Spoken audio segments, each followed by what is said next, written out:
വണ്ടി എടുക്കടോ, ഇങ്ങോട്ട് എടുക്കടോ. ഈശ്വര, ദേ വരുന്നു. സാറിനും കുട്ടികൾക്കെല്ലാം സുഖം തന്നെയല്ലേ? താൻ എന്തോ ഉണ്ടാക്കുവാടോ? അയ്യോ, വണ്ടി എടുത്ത് മാറ്റോ. എടുത്തു മാറ്റാൻ എനിക്ക് ആഗ്രഹമില്ലഞ്ഞിട്ടല്ല സാർ, വണ്ടി പിന്നെ ന്യൂട്രലിലാ കിടക്കണേ. ഫസ്റ്റിലിട്ട് അങ്ങോട്ട് എടുക്കടാ. അതാ സാർ പറഞ്ഞു വരുന്നത്. എൻ്റെ ഒരു ഫ്രണ്ട് എന്ന് വെച്ചാ അച്ഛൻ്റെ ഒരു അകന്ന ബന്ധുവാ. അവന്റെ പാസ്പോർട്ട് വണ്ടിയുടെ ഫസ്റ്റ് എയ്ഡ് ബോക്സിൽ വെച്ചിരുന്നു. അതൊരു എലി കരണ്ടു. ആ എലിയെ ഇപ്പൊ അവൻ കണ്ടു. അതിനെ കൊല്ലാൻ വേണ്ടി ഗിയറിന്റെ ലിവർ ഊരിക്കൊണ്ട് ഇറങ്ങി ഓടിയിരിക്കുക. അവനിപ്പോ വരും. സാർ അകത്തേക്ക് കയറിയിരിക്കേ. എന്താ വെയില്, സാറ് വല്ലാതെ കറുത്തു. വാ സാർ അകത്തേക്ക്. ഈശ്വര, വീരപ്പൻ കുറിപ്പ്. Okay sir. നീ എന്താ തമാശ കളിക്കണം? കഴിഞ്ഞ ആഴ്ച കലൂർ ബസ് സ്റ്റാൻഡിനടുത്ത് 1.5 മണിക്കൂർ ട്രാഫിക് ജാം ഉണ്ടാക്കിയത് നീലടാ. സാറിന് അങ്ങനെ തോന്നുന്നുണ്ടെങ്കിൽ ചിലപ്പോ ഞാനായിരിക്കാം. നിന്റെ അച്ഛനെ വഴിയാണ് റോഡ്. ഫസ്റ്റ് നിന്റെ കണ്ടപ്പോഴേ ഞാൻ ലാസ്റ്റ് വാണിംഗ് തന്നാണ്. ഈ പാട്ടയും കൊണ്ട് റോഡിലേക്ക് തെണ്ടാൻ ഇറങ്ങരുത്. സുന്ദരാ, നീ എങ്ങനെ സുഖിപ്പിച്ച് പുകഴ്ത്തി എന്റെ സോപ്പിടൊന്നും വേണ്ട. അതൊക്കെ എല്ലാവർക്കും അറിയാവുന്ന കാര്യമാണ് ഞാൻ സുന്ദരനാണെന്ന്. സാറിനല്ല, ഞാൻ വേറെ ആളെ വിളിച്ചതാ. വണ്ടി എടുത്ത് മാറ്റടാ തെണ്ടി. ഇനി മാറി കാലെ കൊണ്ടതാ കൊല്ലും ഞാൻ. കാറിന്റെ അകത്ത് അയ്യോ, അത് വിട്ടോ.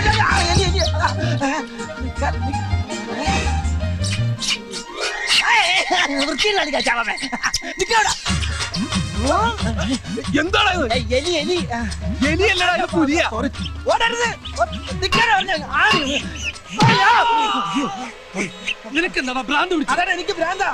എന്റെ ജീവിതം തകർത്ത എലിയെ വക വരുത്തിട്ട് ഇനി വേറെ കാര്യമുള്ളൂ. ഈ ലിവർ കിട്ടിയിട്ട് വേണം വണ്ടി എടുക്കാൻ. ഇതേ ലിവർ കൊണ്ടുവേണം എലിയുടെ ലിവർ എനിക്കും തകർക്കാൻ. ഇത് കളക്ടറേറ്റ് റോഡാണ്. കളക്ടറേറ്റ് റോഡിൽ വെച്ച് എലിയെ കൊല്ലാൻ വേണം നിയമമുണ്ടോ? ജാം. ജാമോ? അതും അവൻ തിന്നു. ആ ജാം അല്ല, ട്രാഫിക് ജാം. നമ്മുടെ വണ്ടി മാറ്റിയിട്ട് വേണം ഈ വണ്ടികൾക്കൊക്കെ പോവാൻ. കഴിഞ്ഞ ആഴ്ച നമ്മൾ കലൂരുണ്ടാക്കിയ ട്രാഫിക് ജാമിന്റെ അത്രം പോരാ. അന്ന് നിന്റെ മോന്തയുടെ ഷേപ്പ് അടിച്ച് മാറ്റിയ സി ഐ വീരപ്പൻ കുറിപ്പാടെ കലിതുള്ളി നിൽപ്പുണ്ട്. ഇങ്ങെടുത്താ വണ്ടി മാറ്റണം. ഓ, കിട്ടി സാർ, കിട്ടി. ആരുടെ ഇതാണ് സുന്ദരൻ. ഇവനെയാണോ സുന്ദരാന്ന് വിളിച്ചത്? വണ്ടി എടുക്കടാ. ഓ സാർ, അയ്യോ, വണ്ടി ഞാൻ എടുത്തോളാം സാർ. ആരുടെ പുറകിൽ അടിച്ചത്? ആരടാ? അയ്യോ, നീയാണല്ലേ? ഒന്ന് പിടിക്ക്, എന്താണ് ഇത്? ഡോറ.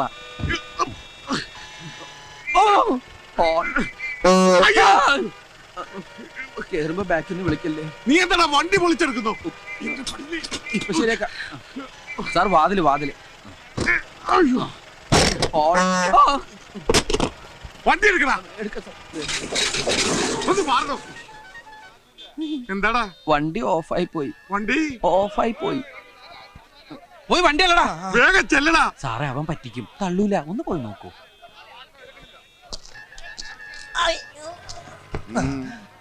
സാറേ, ഒന്ന് കൈവെക്കാം. പിന്നെന്താ? മതിയോ? വണ്ടിയുമ്പോ കൈവെക്കാമോ എന്നാണ് ചോദിച്ചത്. വണ്ടി തള്ളടാ മര്യാദക്ക്. എന്നോട് വണ്ടി തള്ളടാ. നിന്റെ അപ്പനോട് പറയടാ.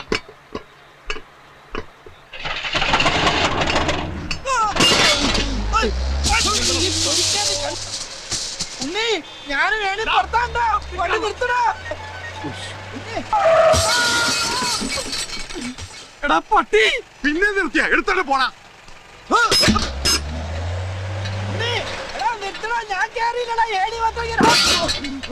അയ്യോ, ഒന്നെലുങ്കി പോയി. ഉണ്ണിയടാ, വണ്ടി നിർത്തടാ. ഞാൻ പുറത്താണ്ടാ. കാണിച്ചു തരാടാ. ഞാനിവിടെ കാണിച്ചോണ്ടിരിക്കണ്ട.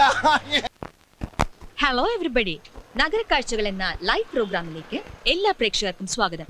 പാമ്പുകൾക്ക് മാളമുണ്ട്, പറവകൾക്ക് ആകാശമുണ്ട്, മനുഷ്യപുത്രന് തലചായ്ക്കാൻ മണ്ണിൽ ഇടമില്ലെങ്കിലും ബസ്സിൽ ഇടം കണ്ടെത്താം എന്ന് തെളിയിച്ച മിസ്റ്റർ ഉണ്ണികൃഷ്ണനാണ് ഇന്നത്തെ നമ്മുടെ അതിഥി. Mister Unnikrishnan, you are welcome. സ്വന്തം കിടക്ക ബസ്സിൽ വിരിക്കേണ്ടി വന്ന സാഹചര്യത്തെ കുറിച്ച് മിസ്റ്റർ ഉണ്ണികൃഷ്ണൻ എയർനെറ്റ് ടെലിവിഷൻ പ്രേക്ഷകർക്ക് വേണ്ടി ഒന്ന് വിവരിക്കാമോ? Hello check. Hello hello. അതൊക്കെ കഴിഞ്ഞു. നമസ്കാരം, എൻ്റെ പേര് ഉണ്ണികൃഷ്ണൻ. ഞാനാണ് ഇതിന്റെ ഈ വണ്ടിയുടെ മുതലാളി. പോയെ പോയെ. തൃശ്ശൂർ ജില്ലയിലെ ഇരിങ്ങാലക്കുട പഞ്ചായത്തിൽ തൃക്കോട്ടൂരാണ് എൻ്റെ സ്വദേശം. ഞാൻ അത്ര പരിചിതനല്ലെങ്കിലും ഇരിങ്ങാലക്കുട താമരാക്ഷനെ നിങ്ങൾ എല്ലാവരും അറിയും. മനസ്സിലായില്ല. മനസ്സിലായില്ല? ഒരു ക്ലൂ തരാം. ഓ, തൃശ്ശൂർ പൂരത്തിന് എഴുന്നള്ളിപ്പിന് മുമ്പിൽ തന്നെ ഉണ്ടാവും തലയെടുപ്പോടെ. ഓ, ആന. ആനയല്ല, എന്റെ അച്ഛനാ. ചെണ്ട വിദ്വാൻ ഇരിങ്ങാലക്കുട താമരാക്ഷൻ പിള്ള. അദ്ദേഹം 1998 ഡിസംബറിലെ മഞ്ഞുള്ള ഒരു രാത്രിയിലാണ് അത് സംഭവിച്ചത്. എന്ത് സംഭവിച്ചത്? തൃപ്രയാർ ശിവക്ഷേത്രത്തിൽ ഉത്സവം കഴിഞ്ഞ് ചെണ്ടയും തൂക്കി അച്ഛൻ നടന്നു വരികയാണ്. അച്ഛൻ പോലും പ്രതീക്ഷിക്കാതെ അപ്രതീക്ഷിതമായിട്ടാണ് ക്രിസ്റ്റഫർ ബാക്കിൽ വന്ന് ഇടിച്ചത്. ആരാ ഈ ക്രിസ്റ്റഫർ? ചാവക്കാട് പറവൂർ റൂട്ടിലോടുന്ന സൂപ്പർ ഫാസ്റ്റ് പാസഞ്ചർ. അമ്മ നേരത്തെ മരിച്ചുകൊണ്ട് ഞാൻ ആകെ ഒരു മകനെ ഉണ്ടായിട്ടുള്ളൂ. അച്ഛന്റെ എല്ലാ ചികിത്സാ കാര്യങ്ങളും നോക്കിയിരുന്ന ഞാനാണേ. അതുകൊണ്ട് പഠിത്തം ബ്ലോക്കായി. മിസ്റ്റർ ഉണ്ണികൃഷ്ണൻ ഏതൊരു പഠിച്ചു? ഞാൻ പ്രീ ഡിഗ്രി ഫെയിൽഡാ. എഴുതിരുന്ന് ജയിച്ചനെ. കൃത്യം 89-ാം ദിവസം എന്റെ അച്ഛൻ എന്റെ ഈ കൈ കിടന്ന ഈ കൈ കിടന്ന അച്ഛൻ മരിച്ചു. ഇൻഷുറൻസ് ക്ലെയിമിന് വേണ്ടിയിട്ടുള്ള കേസ് നടന്നുകൊണ്ടിരിക്കുകയായിരുന്നു. അപ്പൊ വണ്ടിയുടെ മുതലാളിയും എന്റെ അഡ്വക്കേറ്റും തമ്മിൽ സംസാരിച്ച് ഒരു ഒത്തീർപ്പിൽ വന്നു. കേസ് പിൻവലിച്ചു കഴിഞ്ഞ ഒരു ബസ് തരാന്ന് പറഞ്ഞു. അപ്പൊ കുറച്ച് പണം കൈ കിട്ടിയിട്ടുണ്ടെങ്കിൽ ചെലവായി പോകുന്നു. വണ്ടിയാണെങ്കിൽ ഒരു അസറ്റായിട്ട് കയ്യിലിരിക്കുന്നു അഡ്വക്കേറ്റാ പറഞ്ഞത്. ഞാനാണെങ്കിൽ അപ്പൊ അത് സമ്മതിക്കുകയും ചെയ്തു. പിന്നീടാണ് അതിന്റെ ഒരു ചതി എനിക്ക് മനസ്സിലായത്. കിട്ടിയ വണ്ടി നേരെ ഓടാൻ വേണ്ടിയിട്ട് ഈ ഞാൻ നേരത്തെ പറഞ്ഞില്ലേ 4 സെന്റ് 85 ലിങ്സ് പുരയിടോ, ആ പണയം വെച്ച വീട് സ്ഥലവും എനിക്ക് വിൽക്കേണ്ടി വന്നു. പിന്നീട് കിടക്കാൻ ഒരു സ്ഥലമില്ലാതായപ്പോഴാണ് എന്തുകൊണ്ട് വണ്ടി തന്നെ ഒരു വീടാക്കി കൂടാ എന്നൊരു ചിന്ത ഉണ്ടായത്. അച്ഛന്റെ പേര് തന്നെയാണ് വണ്ടിക്ക് ഇട്ടിരിക്കുന്നത്. ഇതാരാ? അച്ഛന്റെ അകന്നൊരു ബന്ധുവാ. ആരും പണിയൊന്നും കൊടുക്കാത്തോണ്ട് എന്റെ കൂടെ കൂടിയിരിക്കാം. വല്ലതും തിന്നും കഴിച്ചു പോക്കട്ടെ ഞാനും വിചാരിച്ചു. അതെ, വായും വെള്ളമൊക്കെ ഫ്രീ ആയിട്ട് ഇട്ടോണ്ട് പിന്നെ ജീവിക്കാമല്ലോ. എന്താ മിസ്റ്റർ ഉണ്ണികൃഷ്ണൻ ജോലി? ജോലി ഇതിനിങ്ങനെ മെച്ചെടുക്കാന്ന് പറഞ്ഞാൽ തന്നെ ഒരു വലിയ ജോലിയല്ലേ. ഞാൻ ഉദ്ദേശിച്ചത് വരുമാനത്തെ കുറിച്ചാണ്. ജീവിക്കാൻ കാശ് വേണല്ലോ. ബസ്സിന് ഡീസൽ അടിക്കണം, അതുപോലെ പിന്നെ ഇതിനധികം ഡീസലൊന്നും അടിക്കണ്ട. പാതി മുക്കാലും മാൻ പവറിലാ ഓടുന്നത്. മാൻ പവറിലോ? ഹലോ, ഈ കൈ കൊണ്ട് ഇങ്ങനെ തള്ളി തള്ളി അതാണ് ഈ മാൻ പവർ ബ്ലോക്ക് ആക്കി. അച്ഛന്റെ അകന്ന ബന്ധുവാണെങ്കിലും ആൾക്ക് തീരെ വിദ്യാഭ്യാസം വിവരമൊന്നും ഇല്ലേ. വിഡ്ഢിത്തിരെ പറയുള്ളൂ, തെണ്ടി. അത്യാവശ്യം ഓടുന്ന ബസ്സാണല്ലോ ഇത്. അത്യാവശ്യത്തിന് മാത്രം ഓടാറില്ല. നന്നായിട്ട് ഓടും. നല്ല പുള്ളിങ്ങുള്ള എഞ്ചിനാ. പിന്നെ പുള്ളിക്ക് ബാക്കിലേക്ക് പോയി. നീ ബസ്സിന്റെ ബാക്കിലേക്ക് ബാക്കിൽ സദ്യ നടക്കണ്ട. ഞാനും കൂടി പെടട്ടടാ. ഇയാള് പെടാണ്ട് എടുക്കാൻ പറ്റുമോ? കുറച്ച് ദാരിദ്ര്യം ഫീൽ ചെയ്യുന്നില്ലേ മിസ്റ്റർ ഉണ്ണികൃഷ്ണൻ? ഒരു ഉപജീവന മാർഗമായിട്ട് ഈ വണ്ടി ഉപയോഗിക്കാമല്ലോ. ആ വഴിക്ക് എന്തെങ്കിലും ശ്രമം നടത്തിയിട്ടുണ്ടോ? ഉപജീവന മാർഗമായിട്ട് ഉപയോഗിച്ചിട്ടുണ്ടോന്ന് ചോദിച്ചാൽ ഞങ്ങൾ തീർച്ചയായിട്ടും ഉപയോഗിച്ചിട്ടുണ്ട്. അതായത് 2000 ജൂൺ മാസം 1-ാം തീയതിയാണ് ഞങ്ങൾ ഇവനെ ആദ്യമായിട്ട് ഉപയോഗിച്ചത്. അത് ഒരു ഓട്ടോ ഒപ്പിച്ചിട്ടുണ്ട്. കല്യാണ പാർട്ടിയാ. കാക്കനാട് ആമ്പല്ലൂർ ശ്രീകൃഷ്ണസ്വാമി ക്ഷേത്രം വരെ 112 ലോട്ടിൽ വരും. എന്നത്തേക്കാ? മറ്റന്നാളോ? പെട്ടെന്നായോ? മടത്തിപ്പറമ്പ് ട്രാവൽസിനെ ഒരു ബുക്ക് ചെയ്തിരുന്നത്. ഞാനത് വെട്ടി. റേറ്റ് എത്ര പറഞ്ഞു? 1200 ഞാനങ്ങ് ഉറപ്പിച്ചു. 1200 രൂപ. മറ്റുള്ള വണ്ടിക്കാര് റിട്ടേൺ അടക്കം 2500 രൂപ വാങ്ങുന്നുണ്ട്. എടാ, അമേരിക്കയും സൊമാലിയും തമ്മിൽ ഒരുപാട് വ്യത്യാസം ഉണ്ട്, അറിയോ? മനസ്സിലായില്ല. എടാ, 2500 രൂപ കൊടുത്ത നല്ല ലക്ഷറി കോച്ച് കിട്ടും. നമ്മുടെ വെറും ബിക്ഷറി കോച്ചല്ലേ. ഈ ലൊടുക്ക് വണ്ടി എങ്ങനെ അവർ കണ്ടിട്ടുണ്ടെങ്കിൽ വെറുതെ ഓടാന്ന് പറഞ്ഞാൽ ഒരു വേണ്ടാന്ന് പറയും. എന്റെ വണ്ടി ഇൻസൾട്ട് ചെയ്ത് സംസാരിച്ചിട്ടുണ്ടല്ലോ. അയ്യോ, ഇതൊരു പാവപ്പെട്ടവന്റെ കല്യാണമാണ്. ഒറ്റ വണ്ടിയുള്ളൂ. ചെറുക്കനും ചെറുക്കന്റെ അച്ഛനും അമ്മയും അമ്മായി അമ്മാവനും ബന്ധുക്കളും ഫ്രണ്ടുക്കളും ഒക്കെ ഇതിലാണ് പോണത്. 2500 രൂപ വെച്ചാൽ അവര് ഓട്ടം വേണ്ടെന്ന് വെക്കുള്ളൂ. എടാ, എന്തെങ്കിലും ഒന്ന് അഡ്ജസ്റ്റ് ചെയ്യാൻ പറയേ. എന്തെങ്കിലും ഒന്ന് അഡ്ജസ്റ്റ് ചെയ്താൽ മതിയാ. എന്നാ നീ ഒന്ന് അഡ്ജസ്റ്റ് ചെയ്യും.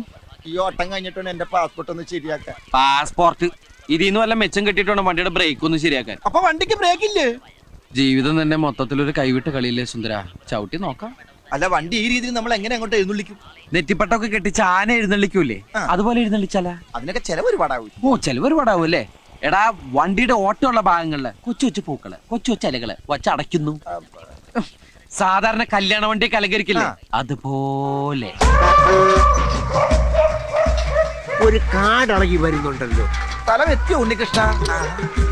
ചവിട്ടി പിടിച്ചോ. ഈ അട ഒന്ന് വെച്ചോട്ടെ, ബ്രേക്ക് കുറവല്ലേ. നമസ്കാരം ചെറുക്കന്റെ അച്ചു. എന്താ ഇത്? വണ്ടി. ഈ കാടും പണ്ടൊക്കെ എന്തിനാ ചോദിച്ചത്? അത് അലങ്കരിച്ചിരിക്കല്ലേ.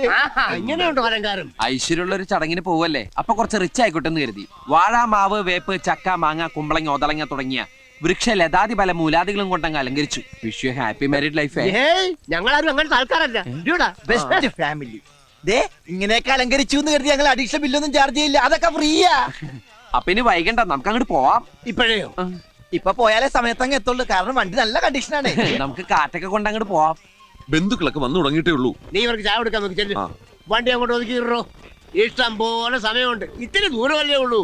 കൊച്ചു വെളുപ്പിനെ പോണ കാര്യം എന്താ? ഇങ്ങനെ പോയാൽ സംഗതി കുഴയും. ശരിയാ, നമ്മൾ ഉത്സവിച്ചാലേ കാര്യം നടക്കൂ. ഇഡലിയും ചായയും ഓൺ ദ വേല നിർത്തിയെടുത്ത് മേടിച്ചേരാ. ചായ കുടിക്കും. കല്യാണച്ചക്കൻ അവൻ മേക്കപ്പ് ചെയ്യാൻ തുടങ്ങിയിട്ടേ ഉള്ളൂ. സുന്ദര അമ്മാവന്റെ ആദ്യത്തെ കല്യാണം ഇത്. ആദ്യത്തേതും അവസാനത്തേതും. അയ്യോ അയ്യോ എന്റെ മീശ. സമയമില്ലാത്ത സമയത്ത് മേശോട്ടി കളിക്കാ കടിക്കും ഞാൻ. എല്ലാരും പോയി വണ്ടി കയറി കടിക്കും. ആമ തുണി മാറട്ടെ, പൊയ്ക്ക, പൊയ്ക്ക. അല്ലല്ല അതെ, ആരാ നിങ്ങളൊക്കെ? അതൊക്കെ വഴിയെ മനസ്സിലായിക്കോളും. ശരിയാവാൻ ഒരു ഇവിടെ കയറി.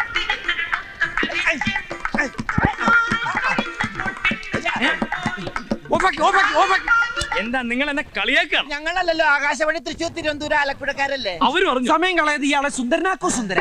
സുന്ദര അനങ്ങാതിരുന്നോ, ഇന്ന് ഈ മീശമ ഞാനൊരു താജ്മഹാള് പണിയും. അനങ്ങിയാലത് കുത്തബ് മീനാറാകും. അടി ഉമ്മാക്കാൻ നോക്കണം, അതൊക്കെ രാത്രിയില്. ഫാനില്ല. നോക്കട്ടെ പണ്ടാറ് ഇരുമ്പോണ്ടുണ്ടാക്കി.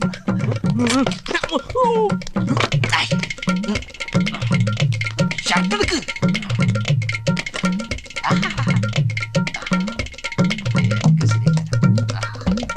കണ്ടടേ. പോയാ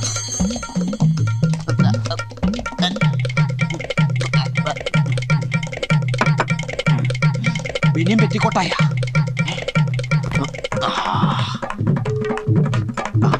ആഫ്റ്റർ ഷേവ് നോക്കിയിരിക്കുന്നു, ഇടലെങ്കിൽ ഇടലി.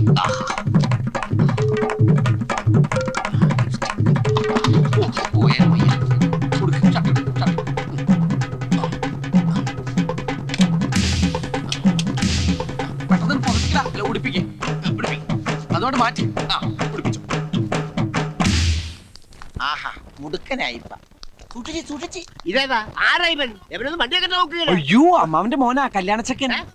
എവനെന്ത് പറ്റി? അയ്യോ ഒന്നും പറ്റിയതല്ല, ഇത് പുതിയ സ്റ്റൈലാ. ഓ പുതിയ ഫ്ലാഷ്. ഇപ്പോഴത്തെ പിള്ളേരുടെ ഓരോരോ കാര്യങ്ങള് കൊള്ളാവണ മക്കളെ. സമയം കളയാതെ അകത്തേക്ക് കയറാം. സമയമൊന്നും ആയിട്ടില്ല, രാഹുകാലം കഴിയാതെ കേറുന്ന പ്രശ്നമില്ല. എന്തോന്ന് രാഘുവാനം, ഒന്നുമില്ല, നമ്മളൊക്കെ പിള്ളേരല്ലേ. അല്ല നമുക്കൊക്കെ പിള്ളേരില്ലെന്ന് ഒറ്റ അടി വെച്ചിരിഞ്ഞ എല്ലാവരും കേറിയിരിക്കുക. കേറിയവരൊക്കെ അവിടെ ഇരിക്കും. രാഹുകാലം കഴിയാൻ ഞാനും എന്റെ മോനും കേറുന്ന പ്രശ്നമില്ല.